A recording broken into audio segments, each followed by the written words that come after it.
En este video vamos a tratar el modelado de las ecuaciones diferenciales de primer orden. Vamos a mostrar cómo las ecuaciones diferenciales sirven para resolver de forma simple distintos tipos de problemas. Vamos a suponer que ustedes ya leyeron con detenimiento todo este material, por lo que vamos a abordar directamente los ejemplos, es decir, los problemas, los diversos problemas que allí se plantean para utilizar las ecuaciones diferenciales. La resolución de problemas ocupa un lugar importante en esta asignatura y el procedimiento que se sugiere seguir es el siguiente. Dada la situación del mundo real, es decir, dada la situación problemática, lo que se hace es construir o elegir el modelo matemático que lo represente, en este caso la ecuación diferencial, luego resolver dicha ecuación para obtener la solución matemática y finalmente analizar e interpretar dicha solución en el contexto del problema.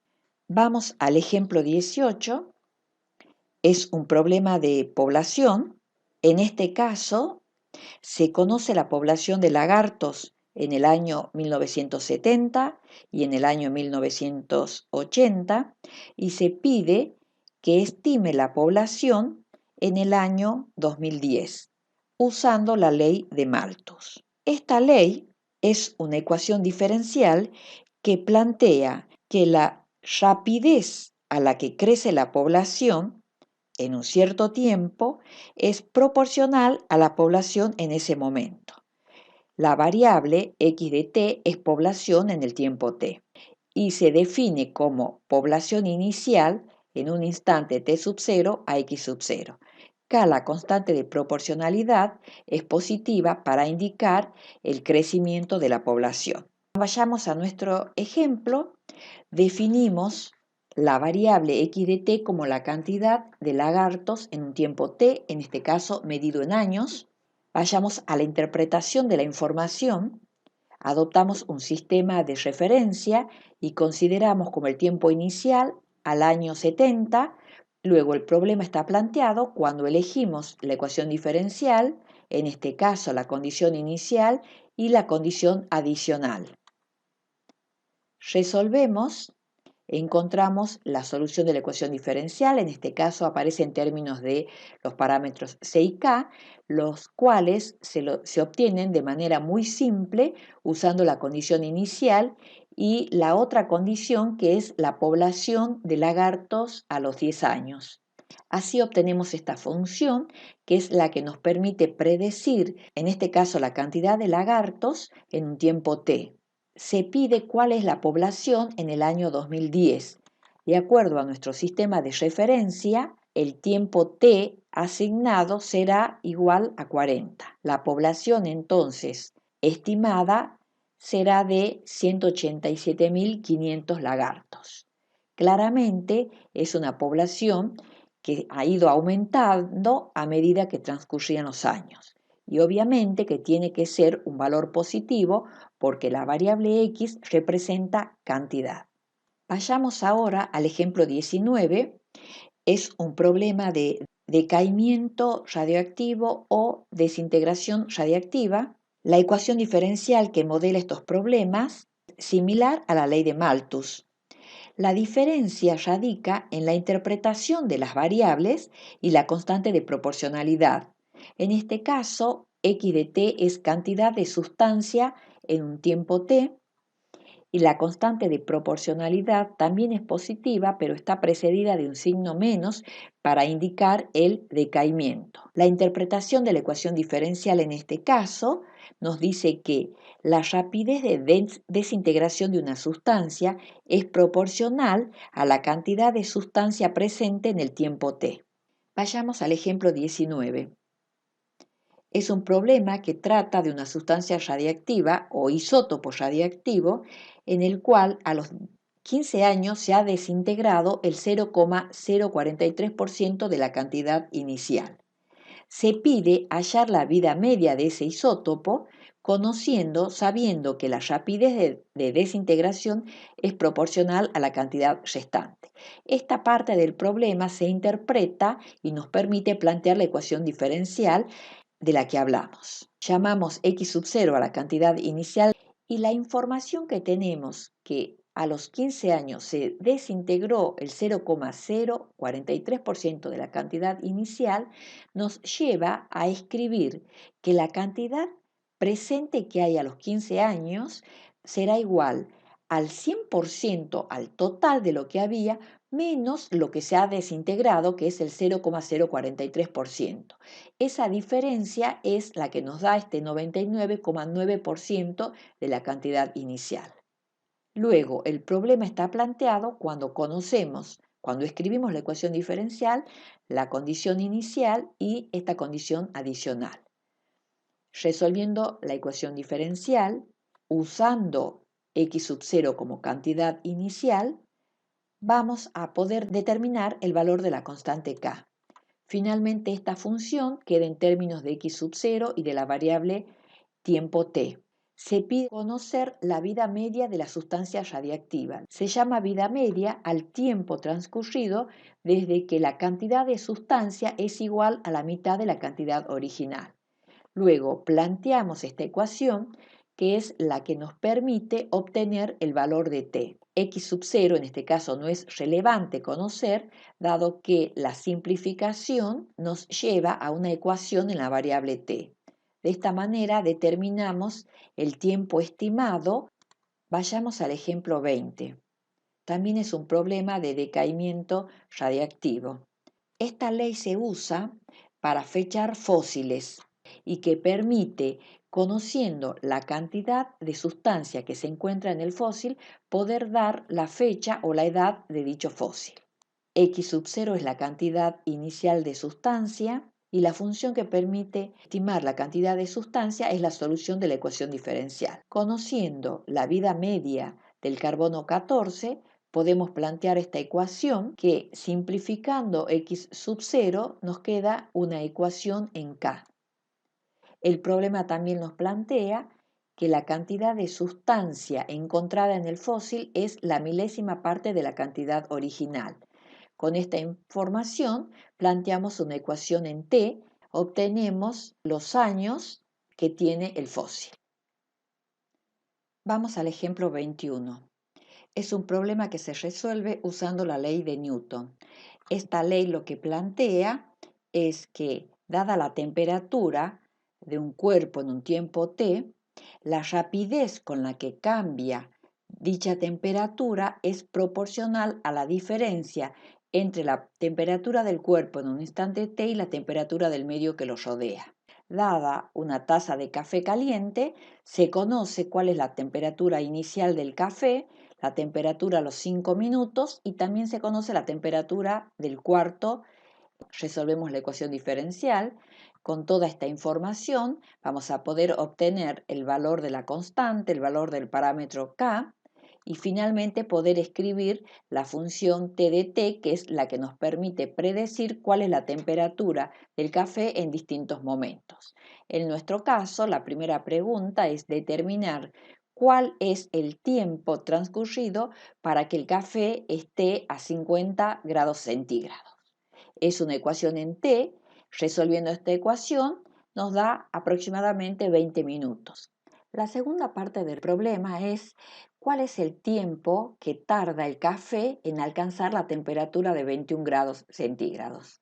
Bueno, para este caso no tenemos un valor de T finito para el cual esta función toma el valor 21. Esto lo escribimos que el límite cuando la función tiende a infinito es igual a 21 grados centígrados. La gráfica de esta función es una curva decreciente donde estamos viendo el comportamiento, cómo es que a medida que el tiempo transcurre, la temperatura se va aproximando a 21 grados, que es la temperatura del medio ambiente. Lo cual no nos sorprende, ya que por intuición esperamos que el café alcance la temperatura ambiente en un tiempo razonablemente largo. Vamos al ejemplo 22. Este problema es un problema de mezclas. El mezclado de dos soluciones de distinta concentración en un tanque dan lugar a una ecuación diferencial de primer orden. Esta ecuación diferencial que plantea que si X es la cantidad de sal en el tanque en distintos instantes, la rapidez con la que cambia la cantidad de sal es igual a la diferencia entre el flujo de entrada y el flujo de salida. También observemos cómo se define la concentración de salida como el cociente de la función X sobre el volumen, el cual está definido mediante esta expresión, que es el volumen inicial más la diferencia entre el caudal de entrada y el caudal de salida por T. En nuestro problema tenemos un tanque. Bueno, acá tenemos todos los datos. Vayamos a verlos acá en la ecuación diferencial, cómo hemos ido construyendo. Tenemos la concentración de entrada y la concentración de salida. Tenemos también el caudal de entrada y el caudal de salida, que es el mismo. Por lo que cuando tenemos que plantear la concentración de salida, el volumen es igual al volumen inicial. Es un volumen que se mantiene constante durante todo el tiempo que se mantienen las condiciones del problema. Pusimos en este caso las unidades, pero luego podemos obviarlas. Lo que sí podemos observar, que acá simplificando los galones, nos quedan libras por minuto, lo cual es consistente con la ecuación que tenemos, porque dx sobre dt es un cociente de cantidad de sal por unidad de tiempo. Es esperable que tengamos libras por minutos. Planteamos, modelamos nuestro problema, la ecuación diferencial, la cantidad de sal inicial y el volumen inicial, como les dije, que es el volumen que es el volumen constante. Luego resolvemos este problema de valor inicial. Es una ecuación diferencial lineal. Resolviendo y encontrando el valor de la constante, tenemos la función x de t, la función que nos permite conocer cuál es la cantidad de sal en el tanque en distintos momentos comprendidos entre 0 y 10 minutos. El porqué de este intervalo ya lo vamos a ver en la segunda parte del problema. Nos piden la concentración a los 10 minutos. Calculamos la concentración como el cociente entre esta función y ese volumen que es constante durante toda esta primera parte del problema. También, aunque no nos piden, por ahora vamos a calcular, así como la concentración a los 10 minutos, vamos a calcular la cantidad de sal a los 10 minutos. La segunda parte del problema, es decir, después de los 10 minutos, el tanque comienza a vaciarse.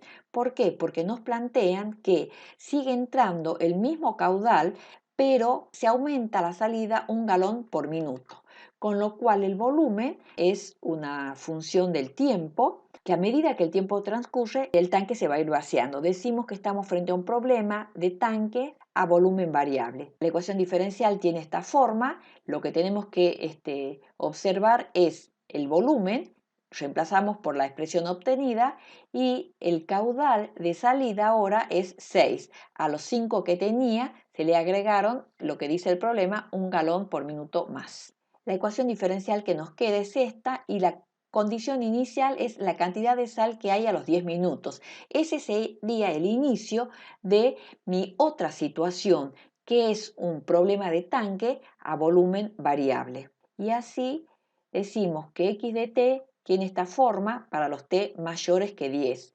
Y la concentración será el cociente de la función de x en b para los tiempos mayores que 10. Podemos calcular cuál es la concentración a los 20 minutos de iniciado el derrame. Finalmente, la función x de t la podemos escribir de esta forma, que tiene distintos comportamientos, depende los intervalos de tiempo. Esta es una gráfica del comportamiento de dicha función. Bueno, lo que quiero agregar como un comentario final y muy importante es que lo que se debe hacer en cada uno de los problemas que hemos trabajado hasta el momento es verificar que las funciones obtenidas en cada caso deben cumplir las condiciones iniciales dadas en los problemas. Si bien no lo hemos hecho hasta acá, les queda a ustedes como tarea ese trabajo. Para terminar, vayamos ahora entonces a los problemas de circuitos en serie. El problema 23 plantea un circuito RL en el cual nos piden determinar la corriente y el voltaje subsecuentes en el inductor. Un circuito RL está modelado por esta ecuación diferencial de primer orden, donde I de T es la corriente que circula por el circuito. L es la inductancia, R la resistencia. Modelamos nuestro problema con los datos que tenemos y nos queda esta ecuación diferencial donde la corriente inicial es 1. Resolvemos la ecuación diferencial lineal, calculamos el valor de la constante y escribimos la expresión de I de T. Con esta expresión vamos a calcular el voltaje en el inductor, que es el producto de la inductancia por la derivada de la corriente. Trabajando algebraicamente llegamos a la forma que tiene el voltaje en el inductor. Y en este caso sí vamos a verificar que la función obtenida cumple con la condición inicial. Y en 0, fíjense, si I vale 0, efectivamente nos queda, esto es 0, esto es 1, y al hacer esta suma nos queda que es igual a 1 ampere, como nos habían dado en el problema. El último problema es un circuito en serie RC. Nos dan los valores de la resistencia, de la capacitancia, el voltaje aplicado y el voltaje inicial en el condensador.